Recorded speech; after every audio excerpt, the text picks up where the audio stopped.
नमस्कार, स्वागत आहे तुमचं माझ्या यूट्यूब चॅनलवरती. माझं नाव आहे डॉक्टर राहुल बेडे. फिटनेस क्षेत्रात मी मागच्या 15 वर्षापासून कार्यरत आहे ॲज अ एज्युकेटर आणि कन्सल्टंट म्हणून. तर आज आपल्या लाईव्ह स्ट्रीमचा एक विषय आहे, तो आहे इकॉनॉमिकल सर्व्हे ऑफ इंडिया 2025 जे आपल्या अर्थमंत्र्यांनी संसदेमध्ये सादर केलेलं आहे. आणि त्यामध्ये एक काळजी व्यक्त केलेली आहे. ती काळजी आहे ultra processed food consumption. Ultra processed food consumption आणि वाढणारी ओबेसिटी. आणि ह्यावरती अशी अतिशय सुंदर असा अग्रलेख लिहिलेला आहे श्री गिरीश कुबेर यांनी. आणि त्या अग्रलेखामधले काही पॉईंट्स मी इथे डिस्कस करणार आहे. त्यासोबतच ह्यामध्ये एक ग्राफ दिलेला आहे. तो ग्राफ पण आपण सुरुवातीला बघूया. तर हा ग्राफ काय दाखवतो आपल्याला? तर ह्या ग्राफमध्ये आपल्याला 3 डिफरंट लाईन दिसतात. तर जी ग्रीन कलरची लाईन आहे, ती ग्रीन कलरची लाईन काय दाखवते आपल्याला? तर अल्ट्रा प्रोसेस्ड फूडचं कन्झम्पशन 2005 मध्ये किती होतं? हे पैशाच्या स्वरूपामध्ये आहे. तर हे होतं $0.9 बिलियन. $0.9 बिलियन एवढ्या किमतीचं अल्ट्रा प्रोसेस्ड फूड आपण भारतीय म्हणून 2005 मध्ये कन्झ्युम करत होतो. आत्ताचा जो डेटा आहे ना, हा डेटा 2025चा नाही आहे. हा जो डेटा आहे, हा कधीचा डेटा आहे? हा 2019चा डेटा आहे. म्हणजे 14 वर्षामध्ये भारतीय लोकांनी हे अल्ट्रा प्रोसेस्ड फूडचं कन्झम्पशन कशा पद्धतीने वाढवलं आहे? तर 37.9 बिलियन डॉलर. लक्षात येतंय का? 0.9 वरून आपण सरळ 37.9 बिलियन डॉलरपर्यंत पोहोचलो आहे. तर नुसतं हे अल्ट्रा प्रोसेस्ड फूडचं कन्झम्पशन नाही वाढलंय, त्यासोबतच ओबेसिटीचा दर पण वाढलेला आहे. जर आपण रेड कलरचा बार बघितला, रेड कलरच्या बारमध्ये काय दिसतंय आपल्याला? तर पुरुषांमध्ये स्थूलतेचं जे प्रमाण होतं ते 13% होतं आणि आज ते किती झालेलं आहे? ते झालेलं आहे 24%. आणि जो ब्लू कलरचा ग्राफ आहे, थोडंसं मला इथे जम्बलिंग झालं, मी स्वतःला करेक्ट करतो. जो रेड कलरचा ग्राफ आहे, तो दाखवतो स्त्रियांमध्ये स्थूलतेचं प्रमाण किती होतं. तर स्त्रियांमध्ये स्थूलतेचं प्रमाण हे 13% होतं 2005 मध्ये आणि 2019 मध्ये हे वाढून झालं आहे 24%. त्याच पद्धतीने, त्याच बरोबरीने पुरुषांमध्ये जे स्थूलतेचं, ओबेसिटीचं प्रमाण होतं, ते 2005 मध्ये 9% होतं, तर ते आता वाढून झालं आहे 22.9%. म्हणजे 22.9 एवढ्या पर्सेंटेजमध्ये ओबेसिटी वाढते. म्हणजे अल्ट्रा प्रोसेस्ड फूडचं कन्झम्पशन वाढलं, त्यासोबतच स्थूलता, ओबेसिटी पण वाढले. या ओबेसिटी, स्थूलतेसाठी फक्त आणि फक्त अल्ट्रा प्रोसेस्ड फूड हेच कारणीभूत आहे का? नाही. तर बरेच व्हेरियस फॅक्टर्स कारणीभूत आहे. पण त्यासोबतच अल्ट्रा प्रोसेस्ड फूड पण खूप इम्पॉर्टंट अशी भूमिका बजावत आहे भारतीय व्यक्तींना स्थूल बनवण्यामध्ये. मग आता एक्झॅक्टली हे अल्ट्रा प्रोसेस्ड फूड काय असतं आपण एकदा समजून घेऊयात. तर अल्ट्रा प्रोसेस्ड फूड म्हणजे काय? क्रिस व्हॅन टुलिगनचं एक खूप सुंदर असं पुस्तक आहे आणि त्या पुस्तकाचं नाव आहे अल्ट्रा प्रोसेस्ड पीपल. Amazonवरती अवेलेबल आहे, ऑडिबलवरती अवेलेबल आहे. जर तुमच्याकडे वेळ असेल, तुम्हाला पुस्तक वाचण्याचा छंद असेल, तर डेफिनेटली ते एकदा पुस्तक वाचा. Chris van Tulleken, ultra processed people. तर त्यामध्ये त्यांनी खूप सोपी साधी डेफिनेशन केली आहे अल्ट्रा प्रोसेस्ड फूडची, UPFची. तर असा कोणताही अन्नपदार्थ जो प्लास्टिकमध्ये रॅप केलेला आहे, त्यामध्ये पहिली गोष्ट की तो प्लास्टिकमध्ये रॅप केलेला असावा. दुसरी गोष्ट, त्यामध्ये आपल्या घरामध्ये, आपल्या किचनमध्ये जे इन्ग्रीडियंट्स असतात, ते सोडून एखादा घटक टाकलेला असेल, तो फूड प्रॉडक्ट अल्ट्रा प्रोसेस ह्या कॅटेगरी अंतर्गत येईल. जसं उन्हाळ्यामध्ये आपल्या सर्वांच्या घरामध्ये लोणचं बनतं. तर हे लोणचं बनत असताना प्रिझर्व्हेटिव्ह म्हणून आपण त्याच्यामध्ये मीठ वापरतो, तेल वापरतो आणि घरातल्याच गोष्टी वापरतो. का आपण असं म्हणतो, की नाही मला एक पर्टिक्युलर प्रिझर्व्हेटिव्ह द्या, मला हे लोणचं 1 वर्ष खराब होऊ नाही द्यायचं. नाही. आपल्या ज्या काही ट्रेडिशनल मेथड आहेत, त्या सर्व आपण फॉलो करून काय करतो, हे लोणचं बनवतो आणि ते टिकतं पण. पण जे आपण जे बनवलेलं लोणचं असते साधारणतः 12 महिने 14 महिन्यापर्यंत टिकतं, पण नंतर तो खराब व्हायला लागतो. पण मार्केटमध्ये जे लोणचे अवेलेबल आहेत त्यांची शेल्फ लाईफ 2 वर्ष, 3 वर्ष अशी पण असते. ही का असते? कारण त्याच्यामध्ये काही ना काहीतरी आर्टिफिशियल प्रिझर्व्हेटिव्ह टाकलेलं आहे किंवा ॲड केलेलं आहे. तर मग अशी कुठली गोष्ट जी आपल्या किचनमध्ये नाहीये, स्वयंपाकघरात नाही, ती जर ती तुमच्या फूड ग्रुपमध्ये असेल, we called it as the UPF ultra processed food. आणि ह्या UPFचं कन्झम्शन आपण एक्स्पोनेन्शियली इन्क्रीज केलेलं आहे मागच्या 14 वर्षामध्ये. 2025चा डेटा आपल्याकडे नाही आहे.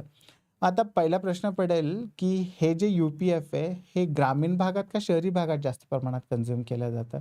वर करणी बघितलं तर आपल्याला असं वाटेल, की शहरातली मुलं जाम, पास्ता, बिस्किट, ब्रेड ह्या सगळ्या गोष्टी कन्झ्युम करतात. पण हे सरासर पण हे बरोबर नाही आहे. ग्रामीण भागातही अल्ट्रा प्रोसेस्ड फूड खूप मोठ्या प्रमाणामध्ये कन्झ्युम केलं जातं आणि अल्ट्रा प्रोसेस्ड फूड कन्झ्युम करण्याच्या मागे पॉवर्टी हा एक रिझन आहे. गरिबी हा एक रिझन आहे. हे अल्ट्रा प्रोसेस्ड फूड आपल्याला 50 पैशापासून भेटायला सुरुवात होतं. ग्रामीण भागामध्ये जे काही दुकानं असतील, किराणा दुकानं असतील, जनरल स्टोअर्स असेल, तिथं हे ₹1, ₹5, ₹10 ह्या प्रमाणात अवेलेबल होतं आणि हेल्थच्या बाबतीत अवेअरनेस नसल्या कारणामुळे त्या भागामध्ये सुद्धा हे खूप मोठ्या प्रमाणामध्ये कन्झ्युम केलं जात आहे आणि ह्याचा धोका लहान मुलांना सर्वात जास्त अधिक आहे. कारण त्यांचा ब्रेन हा फुल्ली डेव्हलप नसतो. 24 वर्ष लागतात प्रीफ्रंटल कॉर्टेक्स डेव्हलप होण्यासाठी. त्यामुळे ते योग्य ती त्यांची खबरदारी किंवा चांगले डिसिजन घेऊ नाही शकत. ते ते त्यांच्या करिअरच्या बाबतीत असेल किंवा हेल्थच्या बाबतीत असतील. कदाचित अपवाद कुणी घेऊ शकत असेल, पण बऱ्याच वेळेस ह्या पालकांची जिम्मेदारी असते, की त्यांना ह्या अशा अल्ट्रा प्रोसेस्ड फूडपासून दूर ठेवणे. जर तुम्हाला माझा YouTube कंटेंट आवडत असेल, तर प्लीज ह्या कंटेंटला लाईक, शेअर, सबस्क्राईब जरूर करा आणि जर तुम्हाला माझं कंटेंट आवडत असेल, तर प्लीज माझ्या चॅनलला लाईक, शेअर, सबस्क्राईब जरूर करा. तुमच्या लाईक, शेअर, सबस्क्राईबमुळे आम्हाला एका प्रकारचं मोटिव्हेशन भेटतं आणि वेगवेगळ्या प्रकारचे व्हिडिओ आणता येतील आणि आपल्या YouTube चॅनलचं प्रयोजन हेच असेल, की सामाजिक प्रबोधन करणे. जसं की गिरीश कुबेर म्हणालेत, की सरकारच्या पातळीवर एक लिमिटेशन्स आहेत. ओबेसिटीच्या बाबतीत, ओबेसिटीला टॅकल करण्याच्या बाबतीत, अल्ट्रा प्रोसेस्ड फूड कन्झ्युम करण्याच्या बाबतीत आणि अल्ट्रा प्रोसेस्ड फूडवर अल्टिमेटली ज्या फूड मॅन्युफॅक्चरिंग कंपन्या आहेत, त्यांना तर फायदा होतोयच आहे. कारण त्यांचा सेल्स $0.9 बिलियन वरून $37.9 बिलियन पर्यंत पोहोचलाय. पण त्याच्यामधनं गव्हर्नमेंटला पण फायदा आहे ना. तुम्ही म्हणाल कसं काय फायदा आहे? तर डेफिनेटली फायदा आहे. ज्यावेळेस आपण घरामध्ये एखादं फूड बनवतो, प्रिपेअर करतो, कुक करतो, त्यावेळेस डेफिनेटली आपण काही ना काही रॉ मटेरियल आणतो. जर पॅकेजिंग असेल त्याच्यावर आपल्याला GST लागतो. अनपॅक असेल तर GST लागत नाही. पण आपण त्या प्रिपेअर्ड फूडवर कुठे GST भरतो का? The answer is no. आपण नाही भरत GST. पण जेवढे काही प्रोसेस्ड फूड आहे, UPF आहे, त्या सर्वांवरती GST भेटतो. म्हणजे एका प्रकारे शासनाचा हा एका प्रकारचा नफाच आहे. तर शासनाच्या पातळीवर ह्याच्यासाठी लिमिटेशन्स येतील. ह्याच्या कन्झम्पशनच्या बाबतीत, अवेअरनेस क्रिएट करण्याच्या बाबतीत. तर जसं गिरीश कुबेर म्हणतात, की आपल्याला एक प्रबोधनात्मक चळवळ उभी करावी लागेल आणि ही सिव्हिल मूव्हमेंट असली पाहिजे. तरच आपण ह्या सगळ्या गोष्टींसोबत टॅकल करू शकतो आणि आपल्या देशाला हेल्दी आणि फिट बनवू शकू येणाऱ्या चॅलेंजेससोबत स्ट्रगल करण्यासाठी. तर ह्याच एक चळवळीचा भाग म्हणून मी माझं स्वतःचं YouTube चॅनल चालू केलेलं आहे आणि यावरती तुम्हाला असेच दर्जेदार कंटेंट भेटतील, की ज्यामध्ये कुठे ना कुठे रिसर्च असेल, कुठल्या ना कुठल्या बुकचा रेफरन्स असेल, कुठलं ना कुठलं पब्लिकेशन असेल आणि बट ऑब्व्हियस हे माझा मागच्या 15 वर्षाचा कन्सल्टिंगचा आणि एज्युकेशनचा अनुभव पण असेल. तर आपण येत्या काही टाईम फ्रेममध्ये सुरुवात करूया. एक सीरीज पकडूया, की एक गोष्ट जर आपण समजून घेण्याची सुरुवात केली, तर आपण कंटिन्युअसली त्याच पर्टिक्युलर थिंगच्या गोष्टीच्या बाबतीत व्हिडिओ बनवूत. पण जर एखादी गरज आलीच, की हा टॉपिक खूप हॉट चालला आहे. अल्टिमेटली काय आहे, की कमेंट्स आहेत, लाईक्स आहेत आणि ह्या कमेंट्स आणि लाईक्ससाठी मी कधीही माझ्या आयुष्यात असे व्हिडिओ बनवणार नाही, की ह्या 3 गोष्टीच करून बघा. तुमचं वजन कमी नाही झालं तर सांगा. ही एकच गोष्ट टाळा आणि स्वतःच्या कमरेचा बेल्ट ढिला करून घ्या. कारण जगात अशी कोणतीही गोष्ट नाही आहे. रिसेंटली भारतामध्ये GLP-1 ॲगोनिस्ट ड्रग ज्याला मोंजारो असं संबोधलं जातं, इलाय लिलीचा, तो 20 मार्चला लॉन्च झाला आणि हा ऑक्टोबरपर्यंत हायेस्ट सेलिंग ड्रगपर्यंत पोहोचला. हायेस्ट सेलिंग म्हणजे एक असाच ड्रग की ज्याचा एकट्याचा रेव्हेन्यू किंवा सेल्स सर्वात जास्त आहे, तो म्हणजे मोंजारो आणि तो ऑक्टोबरमध्ये पोहोचला. 100 कोटीचा तो ड्रग विकला गेला. त्याच्या अगोदर एक अँटिबायोटिक होती ॲग्युमेंटिन, पण आता त्याची जागा मोंजारोने घेतली आहे. म्हणजे हा एक खूप गंभीर समस्या आहे भारताच्या समोर आणि हा मोंजारो बेसिकली GLP-1 ॲगोनिस्ट.